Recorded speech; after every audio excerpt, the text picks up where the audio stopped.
Hola, un saludo muy especial a todos ustedes. Les habla Alexandra Arbeláez Cardona, socia de Impuestos, Servicios Legales y Precios de Transferencia en Russell Bedford, Bogotá.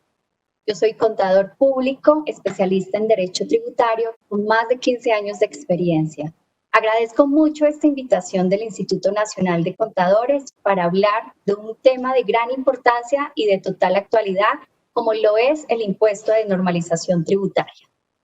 Bien, este impuesto de normalización tributaria surge como un impuesto complementario a los impuestos de renta e impuesto al patrimonio y recae en aquellos contribuyentes que tengan activos omitidos o pasivos inexistentes.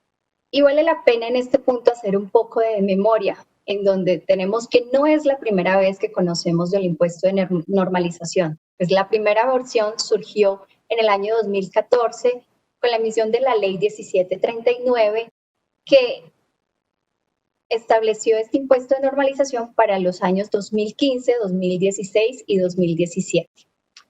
En su momento, las tarifas planteadas se comportaron como vemos en pantalla, en donde para el año 2015 la tarifa fue del 10% del valor de los activos omitidos. Esta era el valor que se debía pagar en su momento para normalizar todos estos activos omitidos o pasivos inexistentes. Para los contribuyentes que no lo hicieron o no se acogieron a esa primera vigencia de oportunidad, pues ya en el año 2016 les iba a salir un poco más costoso, en donde debían liquidar un impuesto a la tarifa del 11.5. Y para aquellos que se esperaron hasta el tercer año, pues en efecto se les iba a incrementar un poco más, incurriendo en una tarifa del 13%. Con la ley de financiamiento del año 2019, o vigente para el año 2019, conocimos de la siguiente versión del impuesto de normalización, en donde la tarifa establecida estuvo también del orden del 13%. Pero recordemos que con la declaratoria de inexequibilidad de esta ley, surgió la ley 2010 o ley de crecimiento económico, en donde nuevamente se estableció el impuesto de normalización, pero ya una tarifa del 15%.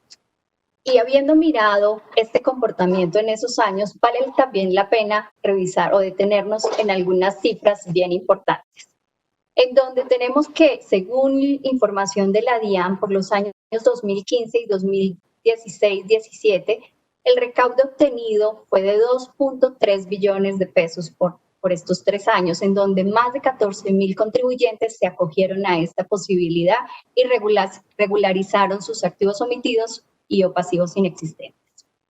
Por otro lado, para el año 2019, la cifra alcanzada en recaudo fue del orden de 1.14 billones de pesos, en donde 5.400 contribuyentes fueron quienes se acogieron a este nuevo impuesto, de los cuales experimentando en este momento una normalización de activos y de pasivos inexistentes por un valor cercano a los 13.4 billones de pesos, de los cuales 4 billones fueron reinvertidos en el país. Y para aterrizar la aplicación de este impuesto de normalización en esta más reciente versión, debemos ubicarnos primero en el tiempo, en donde la fecha de referencia va a ser el 1 de enero del 2020. Es precisamente esta fecha en donde debo hacer el análisis de cuáles son aquellos activos omitidos o pasivos inexistentes susceptibles de ser normalizados. ¿Y cómo saber si estoy hablando de un activo omitido o si tengo también un pasivo inexistente? Pues bien, la norma nos ha traído las siguientes definiciones para cada caso, en donde por activo omitido se entienden todos aquellos activos que no fueron incluidos en las declaraciones de impuestos nacionales. Y cuando hablo de impuestos nacionales me refiero no solamente al impuesto de renta, sino también al impuesto del patrimonio. Y yo como residente fiscal estoy obligado a incluir todos aquellos activos que posea el país y que posea también por fuera. Entonces, si alguno se me quedó por fuera, eso es considerado un activo omitido. Por su parte, por pasivo inexistente, se entiende todos aquellos valores de obligaciones o cuentas por pagar, incluidos también en estas mismas declaraciones, pero que no cuentan con un soporte que evidencie su realidad o su validez. Y recordemos que para los pasivos, y especialmente en el caso de personas naturales, se requiere documento de fecha cierta. Entonces, si no cuento con este documento, se entiende que puede estar frente a un pasivo inexistente susceptible de ser normalizado. Una vez identificados los activos o pasivos a normalizar, debemos verificar la tarifa a la cual los vamos a gravar. Y como lo veíamos previamente, la tarifa establecida para el año 2020 es del 15% sobre el valor de todos estos activos y o pasivos inexistentes. No obstante, tenemos la opción también de reducir esta tarifa al 50% y vamos a ver en qué casos. Entonces, en el caso de que yo posea activos en el exterior que vaya a normalizar y que adicionalmente tome la decisión de traerlos al país, es decir, repatriarlos antes del 31 de diciembre del 2020 y que permanezcan en el país al menos por un periodo de 2 años, voy a tener la opción de acceder a esa reducción de la tarifa del 50%.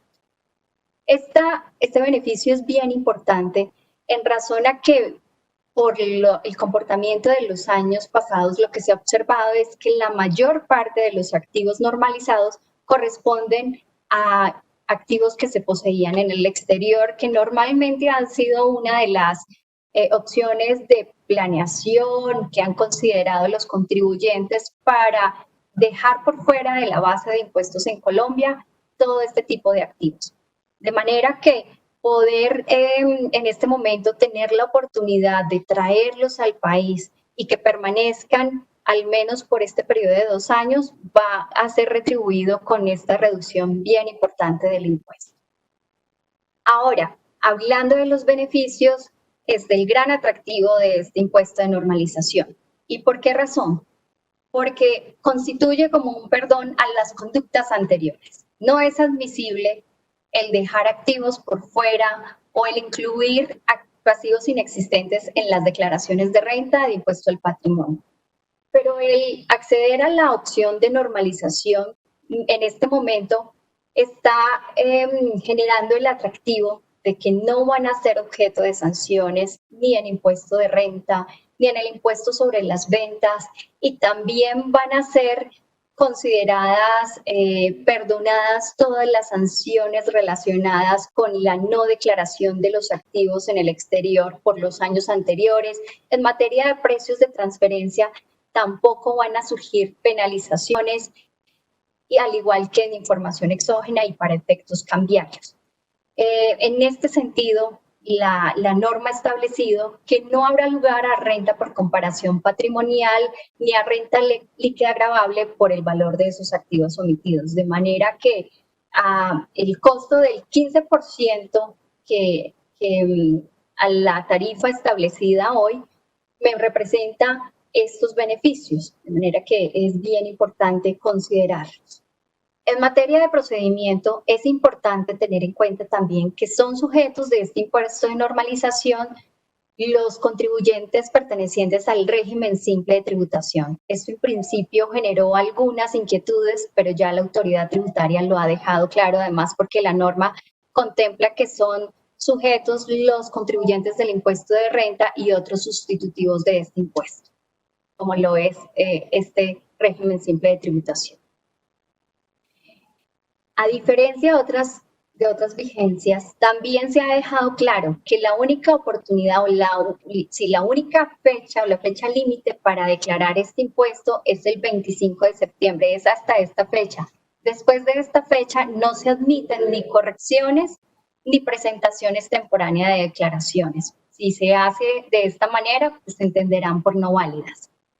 Y finalmente, también es importante tener en cuenta que para quienes accedan a la reducción de la tarifa del 7.5, pretendiendo repatriar los activos en el país, pero que no lo hagan cumpliendo con el lleno de los requisitos establecidos, deberán solicitar a la DIAN que le abran nuevamente el formulario para liquidar la parte faltante del impuesto y además también generar los intereses de mora que correspondan.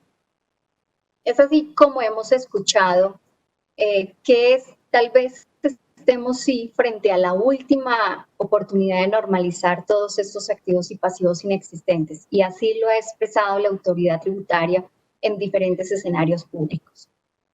Y se sustenta en esta conclusión al afirmar que en principio en el corto plazo no se contempla una reforma tributaria. Para este efecto, tenemos en este momento convocada una comisión de expertos tributarios que están analizando principalmente todo lo relativo a los beneficios tributarios, y se esperan que los resultados de todo este análisis se produzcan en un plazo estimado de 18 meses. Y lo que nos han dicho también es que en la agenda de estos expertos no está incluido el tema de normalización tributaria, de manera que, pues, seguramente sí vale la pena en este momento reflexionar detenidamente sobre si acogerse o no a esta opción para regularizar todas estas partidas. Y de hacerlo, recordamos que el plazo máximo es hasta el 25 de septiembre. Esto es bien importante también, porque debemos ser conscientes de todas las opciones de intercambio de información con que cuenta hoy la autoridad tributaria en Colombia.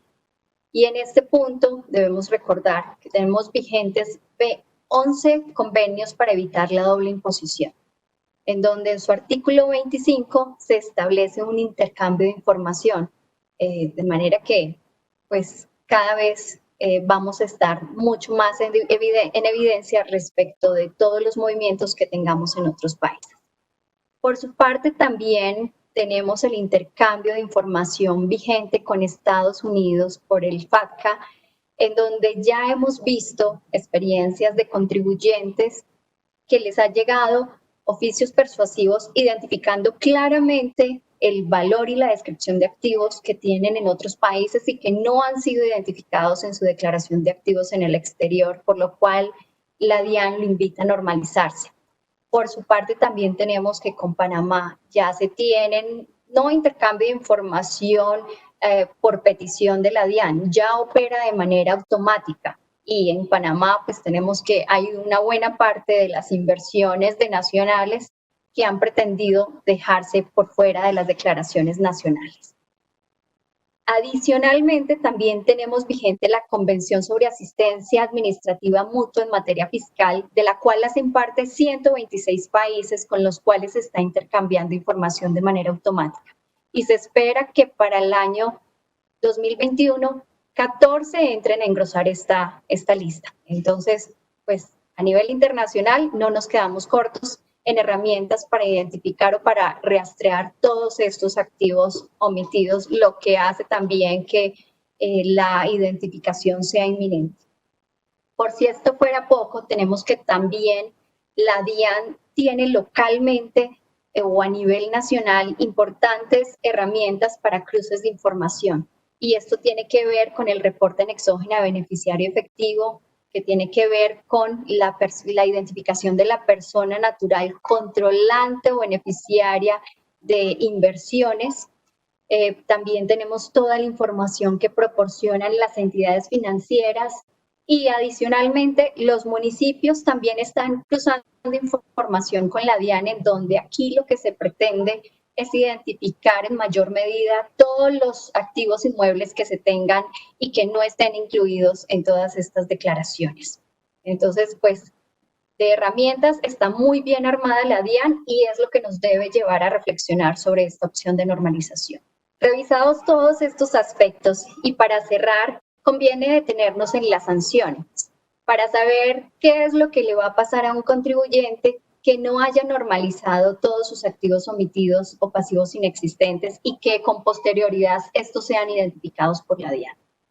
Entonces, para ese entonces, lo que va a aplicar es que todos aquellos activos o pasivos van a ser considerados renta gravable en la declaración del respectivo año y donde se identifiquen, y se deberá liquidar impuestos sobre este valor, y sobre ese impuesto adicionalmente se va a generar una sanción de inexactitud. Sanción de inexactitud contemplada en una tarifa del 200% del valor de ese impuesto, de manera que tenemos que fácilmente se puede alcanzar un valor del orden de casi del 100% de dichos activos omitidos o pasivos inexistentes, por lo cual es una de las condiciones que nos hacen en este momento reflexionar sobre la conveniencia o no de aprovechar la opción de normalización, porque como lo veíamos y resumiendo, pues puedo aplicar la tarifa del 15%, la del 7.5% si repatrio activos del exterior. La DIAN hoy en día cuenta con muchas opciones de intercambio de información y los costos que se pudieran generar en el futuro y que sea identificado toda la omisión de estas partidas de activos o la inclusión de estos pasivos, pues va a salir bien oneroso. Adicionalmente, es importante tener en cuenta que también se puede dar una pena privativa de la libertad que puede ser subsanada con el pago de la obligación, pero estoy segura que ninguno de quienes me escuchan quisieran experimentar un castigo de ese orden. Bien, con eso he querido abordar los principales aspectos relativos a este impuesto de normalización. Recuerde que les habló Alexandra Arbeláez. Agradezco mucho el espacio y nos vemos en una próxima oportunidad. Gracias.